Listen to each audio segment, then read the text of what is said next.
সহবাস পদ্ধতি সম্পর্কে সরাসরি কোনো বিধিনিষেধ নেই। দাঁড়িয়ে, বসে, শুয়ে, কাটে, সামনে থেকে, পেছন থেকে যেভাবে ইচ্ছা সেভাবে সহবাস করা যায়। তবে শর্ত হচ্ছে তার যৌনিকতা করতে হবে। কিছু বর্ণনায় স্বামীর উপরে আর স্ত্রীকে নিচে থাকার কথা বলা হয়েছে। ইহা সুবিধাজনক ও প্রশান্তিদায়ক এবং উত্তম, তবে বাধ্যতামূলক নয়। আর স্ত্রী যদি উপরে থাকে আর স্বামী যদি নিচে থাকে, এতে কোনো গুণাও কিছু নেই, কিন্তু শর্ত থাকতে হবে। ওই পজিশনে বীর্যপাত হলে বীর্য আটকে কষ্টের কারণ হতে পারে। ইসলামে স্ত্রীর সাথে পায়ুপথে সহবাস করা হারাম করেছে।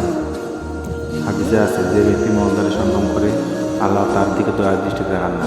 পায়ুপথ বা মলদ্বারে সহবাস করে ফেললে গুণাগার হবে, এই জন্য তওবা করতে হবে। এছাড়াও পায়ুপথে সহবাস করলে রোগ ব্যাধি হওয়ার সম্ভাবনা থাকে। এমন কিছু সময় আছে যখন সহবাস করা হারাম। এই নিষিদ্ধ সময়ে সহবাস করলে গুণাগার হবে।